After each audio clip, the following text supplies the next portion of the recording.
Hoje, nós vamos mergulhar fundo em uma tecnologia que está, de fato, redefinindo os limites da genômica, o sequenciamento Minion da Oxford Nanopore.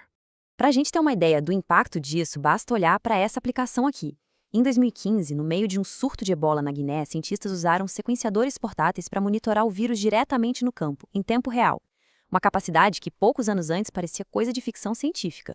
Então, a pergunta que fica é: que salto tecnológico foi esse que permitiu essa revolução, que transformou o sequenciamento antes confinado a grandes laboratórios em uma ferramenta que se pode levar para qualquer lugar, certo? Vamos entender isso em detalhes.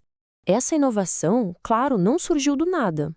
Ela é o resultado, o ápice de décadas de desenvolvimento em tecnologias de sequenciamento de DNA. A primeira geração, o método de Sanger, foi pioneira, mas era lenta. Aí veio a segunda geração, a NGS, com plataformas como a da Illumina, que realmente massificou o sequenciamento, sabe? Com altíssimo rendimento e um custo bem menor. O problema é que ela gerava leituras de fragmentos curtos de DNA. A tecnologia de nanoporo, que representa a terceira e quarta geração, vem para superar justamente duas grandes barreiras: a necessidade de equipamentos enormes e a limitação dessas leituras curtas. A ideia central por trás do Minion é, na verdade, surpreendentemente elegante. Ela se baseia num princípio biofísico fundamental. A proposta de usar um poro em escala nanométrica para ler DNA surgiu lá em 1989. Mas veja, levou mais de 2 décadas para se materializar. Foi uma jornada bem longa da teoria acadêmica até o lançamento comercial do Minion Lion em 2015, que foi um marco que disponibilizou essa tecnologia para a comunidade genômica global. Ok, mas como exatamente esse dispositivo portátil consegue ler uma molécula de DNA? Vamos detalhar agora o mecanismo por trás disso. O interessante aqui nesse esquema é ter a visão geral do processo. Basicamente, uma molécula de DNA de fita dupla é desenrolada e uma fita única passa por um nanoporo que está inserido em uma membrana. Essa passagem gera um sinal elétrico que é capturado por um sensor e finalmente decodificado numa sequência de bases.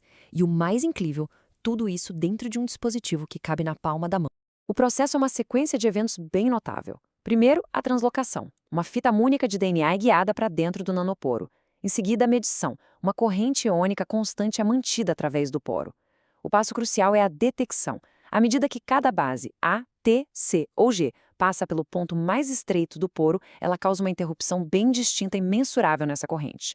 E por fim, o base calling. Aqui entram em cena algoritmos de aprendizado de máquina que interpretam esses sinais elétricos em tempo real para determinar a sequência exata do DNA. O coração de todo o sistema é um nanoporo. Ele é, na verdade, uma proteína, geralmente uma alfa-hemolisina modificada, que forma um canal muito preciso numa membrana sintética que é eletricamente resistente.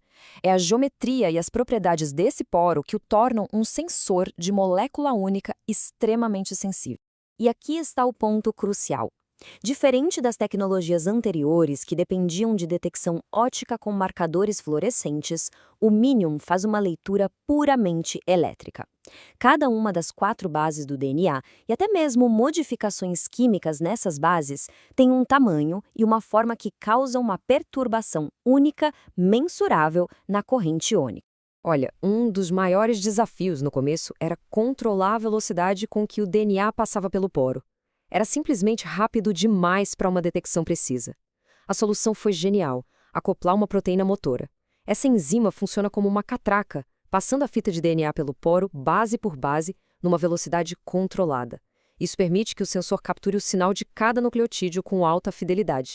Agora que entendemos o mecanismo, vamos ver como isso se traduz em vantagens que estão, de fato, mudando paradigmas na pesquisa científica e clínica. E aqui estão as 4 vantagens principais, que ficam bem claras. A portabilidade, que leva a genômica para o campo. A análise em tempo real, que permite tomar decisões rápidas. As leituras longas, que resolvem regiões complexas do genoma, que eram um quebra-cabeça com as leituras curtas. E, por fim, a capacidade de sequenciar moléculas nativas, sem amplificação por PCR, preservando informações importantíssimas, como as modificações epigenéticas. Essas vantagens não são só teóricas, claro, elas já estão sendo aplicadas para resolver problemas bem reais em saúde, agricultura e meio ambiente. Em ambientes clínicos, a gente sabe que velocidade é tudo. Para infecções respiratórias, por exemplo, o Minion pode dar um diagnóstico detalhado em cerca de 6 horas. Enquanto isso, os métodos de cultura tradicionais, que ainda são o padrão, podem levar mais de 48 horas. Essa diferença de tempo é simplesmente crucial para administrar o antibiótico correto. A capacidade de sequenciar no local transformou a vigilância epidemiológica. Além do caso do Ebola, o Minion foi fundamental para monitorar surtos de salmonela em hospitais e para rastrear a evolução e a disseminação de vírus como Zika, febre amarela e dengue, aqui mesmo no Brasil, fornecendo dados genômicos quase que instantaneamente para as autoridades de saúde pública. E a aplicação vai muito além da saúde humana. Em fazenda de mandioca, na África subsaariana, o diagnóstico de vírus que atacam as plantações pode ser feito em menos de 3 horas. Isso permite uma intervenção muito rápida para proteger as colheitas e garantir a segurança alimentar da região. A versatilidade da tecnologia é impressionante. Pesquisadores já levaram o Minion a campo para caracterizar comunidades de micróbios e genes de resistência a antibióticos em rios poluídos. E na ciência forense, já existem estratégias para identificar DNA humano em apenas 3 minutos de sequenciamento, o que abre possibilidades incríveis para investigações na cena do crime. E tudo isso nos leva a uma reflexão final. A capacidade de ler o código da vida em qualquer lugar do planeta, de certa forma, democratizou a genômica. A questão não é mais se faremos grandes descobertas fora do laboratório, mas sim qual será a próxima e de onde ela virá.